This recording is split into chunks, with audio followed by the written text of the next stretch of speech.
તો જય હિન્દ અને જય માતાજી મિત્રો, હું છું તમારો હિરેન મસાલિયા અને ફરી એકવાર સ્વાગત છે આપણા જિંકલ સલોનના મિની વ્લોગમાં. લે મારા મમ્મી કા મંદિર પાસે ઊભા નક્કી કંઈક મારી હારી હારી દુઆ માંગતા છે કે આવો છોકરો હરેક જન્મમાં બધાને આપે. હે ભગવાન, આ જન્મમાં તો તમે મને આવો નકામો છોકરો આપ્યો, આવતા જન્મમાં મને આવો છોકરો ન આપતા. ખરેખર મને એવું લાગે કે હું જ એક ભાગ્યશાળી છોકરો છું જેને આવા મમ્મી મળ્યા. મમ્મીના જોરદાર આશીર્વાદ લઈને આપણે આવી ગયા ડાયરેક્ટ એકેડમીમાં. એમાં મિત્રો છે એવું કે હમણાંથી એને થોડોક હું ફિટ થઈ ગયો છું, કારણ કે લોડ વધી ગયો છે. કેના કારણે તો કે એકેડમી આપણે ચાલુ કરી છે ને, તો રોજ સવારે ગદનું 7 વાગે મારે ઉઠવું પડે, ત્યારે માંડ 10 વાગે એકેડમીમાં જઈ શકું. અને આજનો ક્લાસ હતો હેર સાયન્સ ઉપર. એમાં મેં સ્ટુડન્ટ લોકોને એ સમજાવ્યું કે હેર શેનાથી બનેલું હોય છે, કેવી રીતના હેર ફોલ થાય છે, હેર કેવી રીતના ગ્રો થાય છે, એવી નાઈટ નવા પેતરા હોય ભાઈ. તમે મારી પાસે આવો તો જ ખબર પડે, નકર ન ખબર પડે તમને.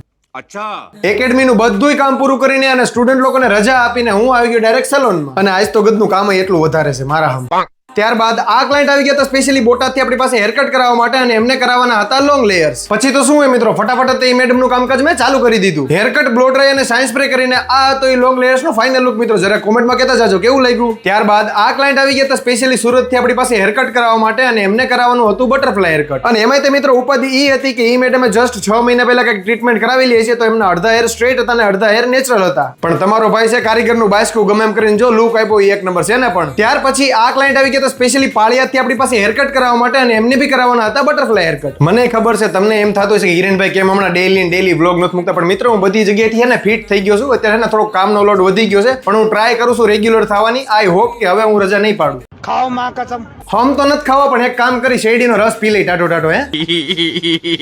અને ખરેખર મિત્રો કાળો તડકો હોય ને એકદમ થાક્યા હોય ત્યારે શેરડીનો ટાટો ટાટો એક રસ મળી જાય ને તો આમ જો કામ થઈ જાય મારા. મારે હું પાછું એક ગલાસે થાય નહીં, મારે જો 3-4 ગલાસ, સોરી 2-3 કળશા તો હું પી જ જાઉં છું, પણ આ તો હું ઘરે હોય તો આપણે ગલાસ હાલે. અને હું તો તમને એક સલાહ આપું કે તમારે દિવસમાં 3-4 કળશા પી જ લેવા, એટલે હું મેટાબોલિઝમ તમારું સારું રહે અને તમને તડકો ન લાગે. વાત તો સહી.